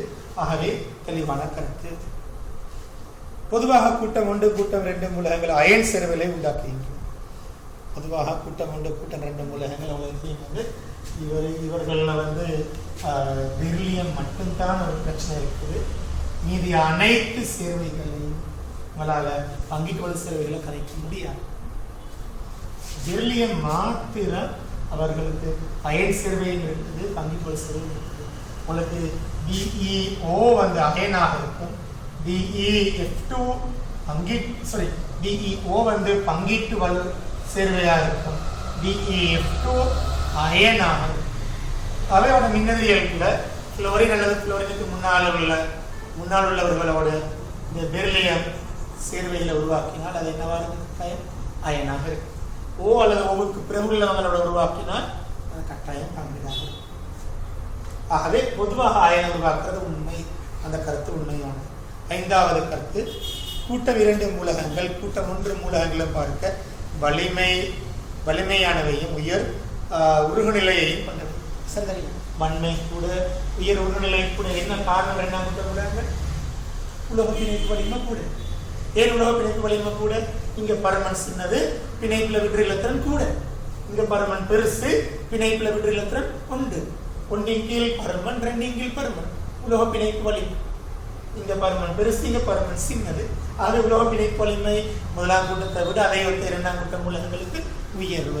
உயர்வால உருநிலை பகுதியில் உயர்வு, வலிமை உயர்வு. ஆகவே அந்த கருத்து சரியானது. ஆகவே இங்க 26வது வினாவுக்கு முதலாவது விடைய வழங்கல் தவறானதை கேட்டீங்க. முதலாவது விடைய வழங்கலாம். அடுத்து 27வது வினாவை நோக்கி நாங்கள் காணுவோம். 27வது வினாவில் அம்மோனியா பற்றிய பின்வரும் கூற்றுகள் பொய்யானது. அதிகமான வினாக்கள் பொய்யானதுன்னு சொல்லி கேட்டிருக்கிறாங்க. 27வது வினா, அம்மோனியா பற்றிய பின்வரும் கூற்றுகள் எது பொய்யானதுன்னு கேட்கிறாங்க. அம்மோனியாவில் நைதரசனின் ஒட்சிக் நிலை -3 என்று கொடுத்திருக்கிறாங்க. அவை நாங்கள் வருவோம் NH3 பொறுத்த வரையில் நைதரசன் -3 ஒட்சிக் நிலை பொருத்தமானது. அதில் எந்த ஒரு பிரச்சனையும் இல்லை. ரைட். அதனால அம்மோனியாவானது நெஸ்லரின் சோதனை பொருளுடன் இளசிவப்பு நிறத்தை தருகின்றது. நெஸ்லரின் சோதனை பொருளோட அம்மோனியா நிறம் நாங்கள் பொதுவாக சொல்கிறோம் கஃபில நிறம் என்று கருது. அதாவது நீங்கள் அம்மோனியா வாயு வெளியேறும் போது நாங்கள் நெஸ்லரின் சோதனை பொருளை அமிழ்த்தப்பட்டு அந்த வடிதாளில் நாங்கள் அம்மோனியா வாயுவுக்கு பிடிக்கும் போது அது கடும் கஃபில நிறமாக மாறும். ஆகவே இங்கு இளசிவப்பு நிறம் என்று சொன்னது தவறானது. அவை நாங்கள் இணைய விடைகளை நாங்கள் பார்ப்போம். எங்களுக்கு 2வது விட தவறானன்னு சொல்லி வந்துட்டு இணைய விடைகளை பார்ப்போம். அம்மோனியாவானது நைட்ரிக் அமில உற்பத்தியின் மூலப்பொருட்கள் ஒன்றாக பயன்படுத்தப்படுது. HNO3 தயாரிப்பில் உங்களுக்கு தெரியும் அம்மோனியாவை முதல்ல நாங்கள் ஒட்சியேற்றுவோம். ஒட்சியேற்றி NOவாக மாற்றுவோம். இல்லைங்களா? NOவா நாங்கள் வழியாத NO2வாக மாற்றுறோம். NO2 மீண்டும் என்ன செய்ய போது HNO3ஆக மாற்றுறோம். அடிப்படையில் நாங்கள் அம்மோனியா தயாரிப்பில் அம்மோனியா முதலாவது அம்மோனியா நாங்கள் வழியில் ஒட்சியேற்றி என்ன செய்வோம் NOவாக மாற்றுவோம். இதுக்கு நாங்கள் HNO3 தயாரித்த நிபந்தனைகள் பாரிய நிபந்தனைகள் நாங்கள் பாதிப்போம். அதே போல் NO இங்கு சுயாதீனமாக O2ஓட NO2வாக மாற்றப்படுது. மீண்டும் இந்த NO2 O2ஓடையும் நீரோடையும் சேர்த்து நாங்கள் அதாவது HNO3ஆக மாற்றப்படுது. சமப்படுத்த முடியும். நாங்கள் பார்க்கலாம். அடிப்படை தாக்கத்தில் இந்த மூலப்பொருட்கள்ல அம்மோனியா கட்டாயம் வருவது தெரியும். ஆகவே அந்த கருத்து உண்மையானது. அங்கால அம்மோனியாவானது பயன்படுத்தாத எண்ணெயில் உள்ள அமிலக்கூறுகளை அகற்ற பயன்படுத்தப்படுது.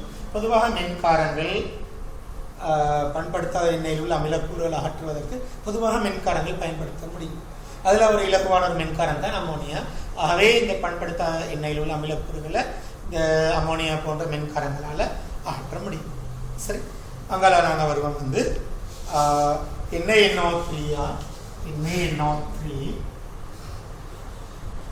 அங்கால அலுமினியத்தூளா, அங்கால NaOH அம்மோனியா வாயு விடுவிக்கப்படுதா? உங்களுக்கு தெரியும் இது ஒரு இனம் காணல். இந்த இனம் காணலுக்கு நாங்கள் சொல்ற பேர் தேவதாட தாக்கம் அழைக்கும் இல்லையா? எஸ்கோவையில் தேவதாட தாக்கம். இந்த தேவதாட கலப்புலோகங்கள் அவங்களுக்கு தெரியும் அலுமினியம், நாகம், செப்பு. இதுல சதவீதங்கள் பார்த்தால் அலுமினியம் ஒரு 50, நாகம் ஒரு 2, செப்பு ஒரு 48% அன்னளவாக நாங்கள் பார்த்தால். ஆகவே இது ஒரு எலோய், அதாவது ஒரு கலப்புலோகம் என்று நான் அழைக்கிறேன். இந்த கலப்புலோகத்துக்குள்ளே இந்த ஈரியல்பு மூலகங்களாக அலுமினியம், நாகம் இருந்தாலும் இந்த தாக்கத்தில் செப்புக்கு இந்த தாக்கம் நிகழ முடியாது. செப்பு ஈரியல் மூலகம் அல்ல. ஆனால் அலுமினியம் நாகமிக தாக்கம் நிகழ முடியும். ஆனால் நாகத்துல சதவீதம் மிக குறைவாக இருக்குது. ஆகவே இங்கு அலுமினியம் தான் தாக்கத்தை அலுமினியம் இந்த தாக்கத்தை நடத்தினால்தான் நாங்கள் தேவதாட இனம் காணலன்னு சொல்றோம். நாகம் இந்த தாக்கத்தை நடத்தினாலும் அம்மோனியா வாயு வரும். ஆனால் நாங்கள் தேவதாட தாக்கம் அழைக்க மாட்டோம். ஆனால் செப்பின தாக்கத்தை நடத்தாது, எஃபின தாக்கத்தை நடத்தாது. ஆகவே இதோட இனக்காணல் யாருக்குரியது என்றால் NO3- அல்லது NO2- தேவதாட கலப்புலகத்தோட ஒரு வன்கார கரைசலை சேர்த்தால் அம்மோனியா வாயு விடுவிக்கப்படும். ஆகவே ஒரு மிக முக்கியமான ஒரு இனக்காணல். இவர் NO2- பொருந்தும், NO3- இது பொருந்தும். ஆகவே நாங்கள் அதற்கான விடையை நாங்கள் ஏற்கனவே சொல்லிட்டோம். இரண்டாவது விடை என்று சொல்லி நாங்கள் 28வது வினாவுக்கு நாங்கள் வந்தால் பின்வரும் கூற்றுகள் எது மூலக்கூற்று ஆக்சிஜன் O2 ஓசோன் என்பன பற்றி பொய்யானது. O2 சம்பந்தமாகவும், அதாவது 28வது வினா O2 சம்பந்தமாகவும் O3 சம்பந்தமாகவும் கேட்டிருக்குது. உங்களுக்கு O2 அடிப்படையில் இவ்வாறு இருக்கிறது. O3 உங்களுக்கு தெரியும், இவ்வாறு கனச்சோடி காணப்பட்டாலும் இவ்வாறு பிளஸ் மைனஸ் இவ்வாறு காணப்படுது என்று உங்களுக்கு தெரியும். அதை நாங்கள் பார்ப்போம். மூலக்கூற்று ஒட்சதம் பாருங்க, ஓசோன் மூலக்கூற்று ஒட்சதம் ஓசோனும் பிறதிருப்ப மொழிகள் உண்மைதானே. யாரு O2 O3 என்பன பிறதிருப்ப மொழிகளாக இருப்பாங்க. ஆகவே அந்த கருத்து உண்மையானது, கேட்பது தவறானது. தாழ்ந்த வளிமண்டலத்தில் ஒளிரசாயன தாக்கங்கள் மூலக்கூற்று ஒட்சதிலிருந்து ஓசோனை பிறப்பிக்கின்றன. உங்களுக்கு தெரியும், இதைத்தான் போட்டோகெமிக்கல் ஸ்மாக் என்று சொல்றோம். ஒளிரசாயன புகார் என்று நாங்கள் அழைக்கிறோம். ஒளிரசாயன புகார் தாழ்ந்த வளிமண்டலத்தில் O3 உருவாகிறது நச்சுத்தன்மையானது. மேல O3, அதாவது நாங்கள் சொல்றது படை மண்டலத்தில் சொல்ற படை மண்டலத்தில் O3 உருவாகுவது அதாவது மிக அவசியமான விஷயம். ஓசோன் லேயர் உருவாக்கப்படுவது மிக முக்கியமான தேவையான ஒரு தாக்கம். ஆனால் மாறன் மண்டலத்தில் O3 உருவாகுவது அது நச்சுத்தன்மையானது. போட்டோகெமிக்கல் ஸ்மோக உருவாக்கும். போட்டோகெமிக்கல் ஸ்மோக்ல ஆரம்ப விளைவுகள் ஓசோன், ஆல்டிகைட், கீட்டோன் போன்ற கார்பனைல்ஸ் இருக்கு. அங்குள்ள இறுதி விளைவுகள் PBN போன்ற நச்சு விளைவு எல்லாமே நச்சுத்தன்மையானது. அதிக அளவில் சுவாச நோய்களை உருவாக்கக்கூடிய ஒரு விலை. ஆகவே தாழ்ந்த வளிமண்டலத்தில் O3 உருவாவது நிஜமாகவே நிறுத்தப்பட வேண்டிய விஷயம். அது போட்டோகெமிக்கல் ஸ்மாக் உருவாக்குறன்னு நாங்கள் அழைக்கிறோம். ஆகவே இந்த இரண்டாவது கருத்து உண்மை. மூன்றாவது, ஓசோனில் OO பிணைப்பு நீளம் மூலக்கூற்று O பிணைப்பு நீளம் பார்க்க பெரிய இந்த இரட்டை பிணைப்பு, நிலையான இரட்டை பிணைப்பு, இங்கு பகுதி இரட்டை பிணைப்பு. ஆகவே நீளம் கூட இரட்டை பிணைப்பை விட பகுதி இரட்டை பிணைப்பு நீளம் கூட, அதை விட ஒற்றை பிணைப்பு நீளம் கூட. ஆகவே அந்த கருத்து சரி. மூலக்கூற்று ஆக்சிஜன், ஓசோன் ஆகிய இரண்டும் பச்சை வீட்டு வாயுக்களா? அது என்ன பச்சை வீட்டு வாயுக்கள்? பச்சை வீட்டு வாயுக்கள் என்ற லிஸ்ட்ல நீங்க தெரிய வேணும். சிம்பிளா இதை ஞாபகப்படுத்தினால், ஒரே அணுவாலான ஓரணு ஈரணு வாயுக்கள் தவிர்ந்த ஒரே அணுவாலான ஓரணு ஈரணு வாயுக்கள் தவிர்ந்த ஏனைய அனைத்து வாயுக்களும் பச்சை வீட்டு வாயுக்களா? ஆகவே O3 ஒரு பச்சை வீட்டு வாயு, O2 ஒரு பச்சை வீட்டு வாயு அல்ல. ஏன்? அது ஒரு ஈரணு வாயு, ஒரே மூலக்கூறு ஒரே அணுவாலான ஒரு ஈரணு வாயு. O2 பச்சை வீட்டு வாயு அல்ல, ஆனா O3 பச்சை வீட்டு வாயு. ஆகவே நாங்க அந்த கதை நீங்க கட்டாயம் தெரிஞ்சிருக்க வேணும். ஆகவே இவ்வாறு பார்க்கிற நேரம் நாலாவது தெளிவாகவே தவறானது. ஐந்தாவது விடையை நோக்கி நாங்கள் வருவோம். மேல் வளிமண்டலத்தில் மூலக்கூற்று ஒட்சனும் ஓசோனும் யூவி கதிர்களை உறிஞ்சினால் புவியில் மனித வாழ்வு பாதுகாக்கப்படுது. நிச்சயமாகவே அங்கே O3 தான் செய்கிற வேலை. O3யோட O2 ஒரு சமநிலையில் காணப்படுது. அதனால தான் இங்கே O2 O3 என்று சொல்லி அழைச்சிருக்கேன். சூரியனிலிருந்து வரக்கூடிய நச்சு கதிர்கள் அல்லது ஊதா கதிர்களில் புவியில அடையாமல் தடுக்கிறது யாரு? இந்த ஓசோன் படலம் என்று சொல்றோம். இந்த ஓசோன் படலம்னு சொல்றது O3 கொண்டது. ஆனா O3யும் O2 சமநிலையில் காட்டப்படுறது தெரியும். எப்போதும் நாங்கள் O3 படை அரிக்கப்படுறதுன்னு சொல்றது O3 O2வாக மாறுது. O3 O2வாக மாறுவதற்கு என்ன பேர்? O3 படை அரிப்படை என்று சொல்றோம், விரயமாக என்று சொல்றோம். ஆகவே இவ்வாறு நாங்கள் பார்க்குற நேரம் நாங்கள் ஆல்ரெடி 4வது விடையை நாங்கள் கொடுத்துட்டோம். ஆல்ரெடி 4வது விடையை நாங்கள் கொடுத்துட்டோம். நாங்கள் 29வது வினாவை நோக்கி அடுத்து 29வது வினாவுக்கு நாங்கள் வந்தால் இங்க சொல்லியிருக்கிற ஒரு எலக்ட்ரோ கெமிஸ்ட்ரி வினா. இரு பிளாட்டினம் மின்வாய்களை பயன்படுத்தி CuSO4 நீர் கரைசல்கள் 25 சென்டிமீட்டர் கனவளவு மின் பகுப்பு செய்யப்படுகின்றது.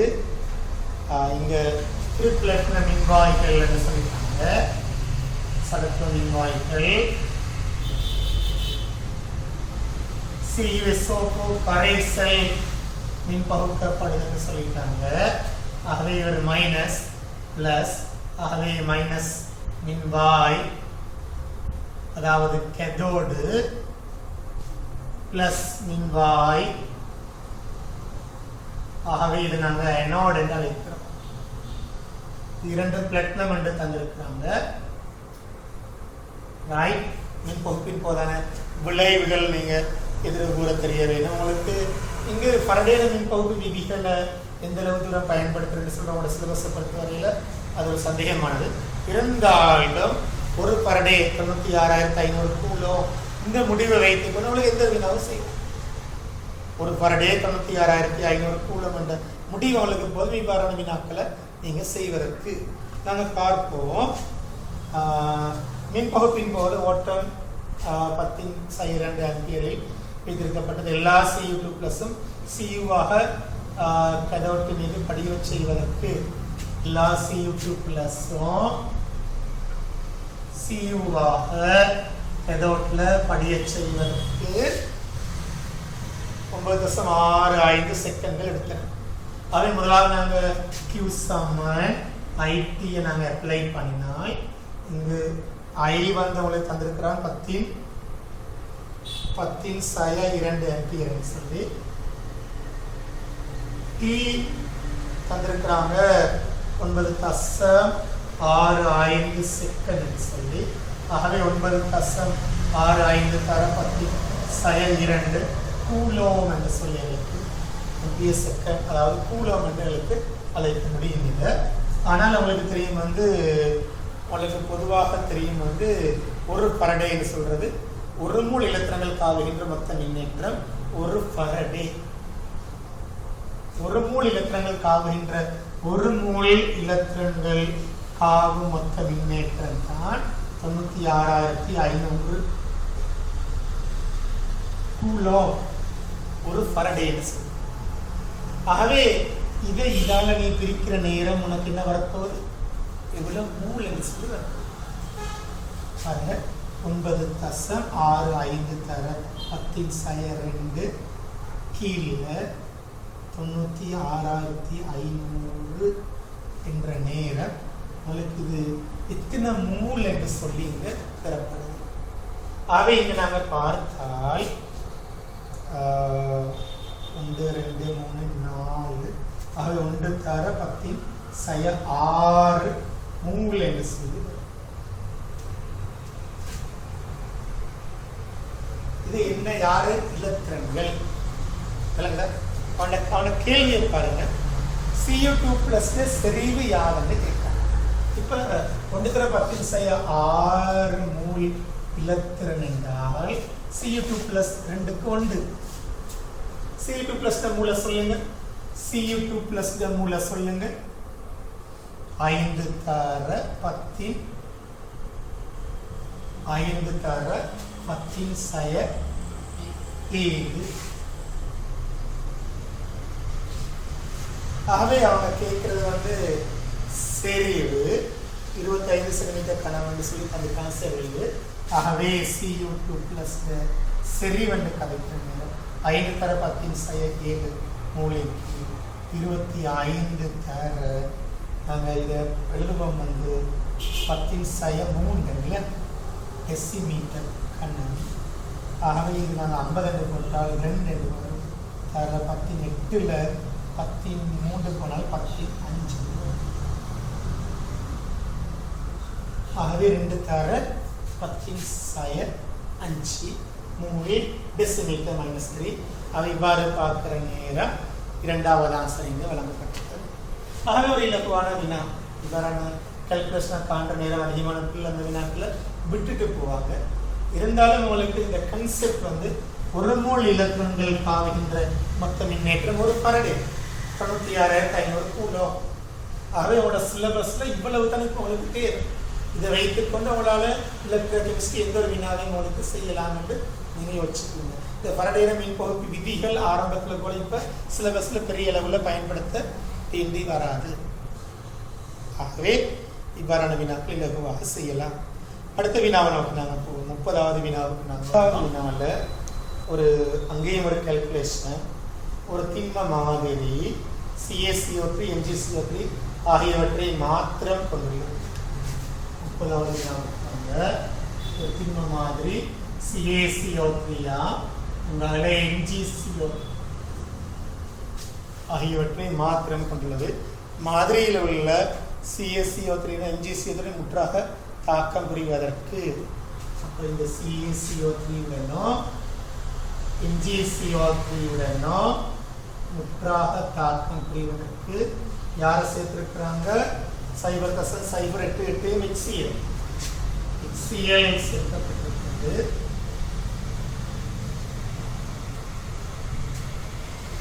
HCl 42 சென்டிமீட்டர் கணம் தேவைப்பட்டது. ஆகவே வடிதிரவத்தை ஆவியாக்குவதன் மூலம் பெறப்பட்ட தாக்கத்தில் உண்டாகிய நீரற்ற குளோரைட் உப்புக்களின் நிறை வந்து 0.19 கிராம்.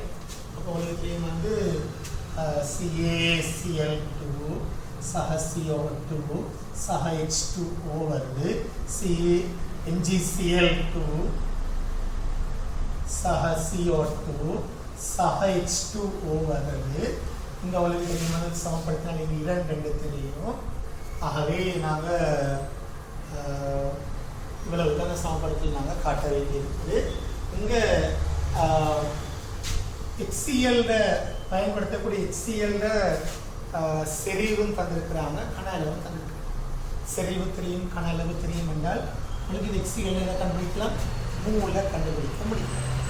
அதே போல் இந்த ஆவியாக்கி இந்த விளைவிட திணிவு தந்திருக்கிறாங்க. எவ்வளோ? 0.19 கிராம் என்று சொல்லி விளைவிட திணிவு தந்து போட்டு CaCO3 திணிவு என்று கேட்டிருக்கிறோம். ஆகவே நாங்கள் எடுப்போம். நாங்கள் இது எக்ஸ்என் எடுப்போம், இது நாங்கள் YN எடுத்தால் இங்கே உங்களுக்கு இந்த இரண்டையும் பயன்படுத்தி இந்த எக்ஸையும் Yயையும் பயன்படுத்தி 2 சமன்பாடு உங்களுக்கு உருவாக்க முடியும். ஆகவே இந்த இடத்துல நீங்கள் X மூல எழுதுவீங்க, Y மூல எழுதுவீங்க. X மூல எழுதி இங்கே வருவது அது போல 2 மடங்கு, இங்கே வருவது இது போல 2 மடங்கு. ஆகவே இந்த 2 மூலுக்கான சமன்பாடு உங்களுக்கு தெரியும். இதிலிருந்து உங்களுக்கு இந்த மூலிலிருந்து இதில் மூல உங்களுக்கு தெரியும், மூல் தெரியும் எழுதுங்க. அதே போல் இங்கே உங்களுக்கு தந்திருக்கிறாங்க திணிவு கூட தந்திருக்காங்க, 2 கூட்டவார திணிவு தந்திருக்காங்க. ஆகவே அவங்களுக்கு இலகுவாக X, Yயிலான இதில் ஒரு சமன்பாடு, இதில் ஒரு சமன்பாடு. ஆகவே இங்கே உங்களுக்கு தீர்த்தால் இலகுவாக இந்த CaCO3 திணிவு உங்களால் கண்டுபிடிக்க முடியும். ஆகவே நீங்கள் இதை செய்து பார்த்தால் பெரும்பாலும் 3வது விடயம் எடுப்பாங்க. இல்லை இந்த 2 கால்குலேஷன்களை நான் இதை X and YN எடுத்தால் இப்போ உங்களுக்கு இதில் மூலம் கண்டுபிடிக்க முடியும். இதை சொல்லுங்க, இது X இதில் மூல சொல்லுங்க.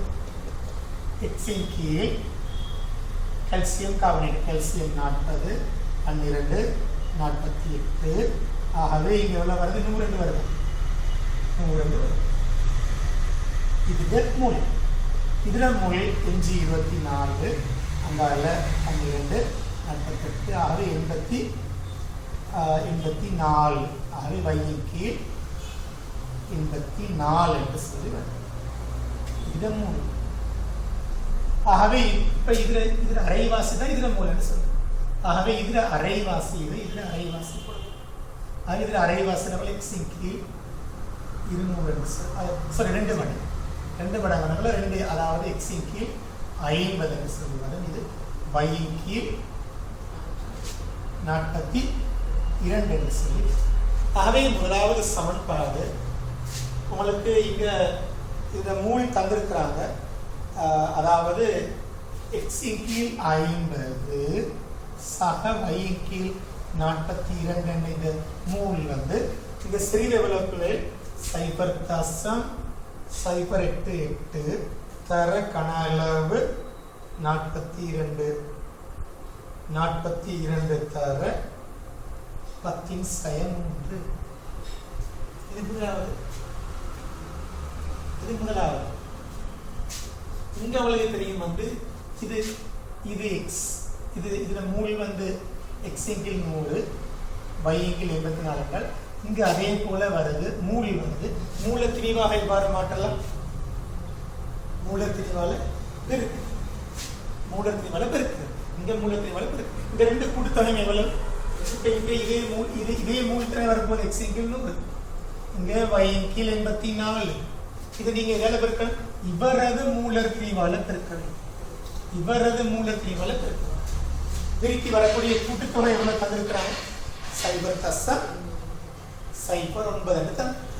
ஆகவே அந்த 2 சமன்பாடுகள் தீர்த்தால் நமக்கு மூன்றாவது விட.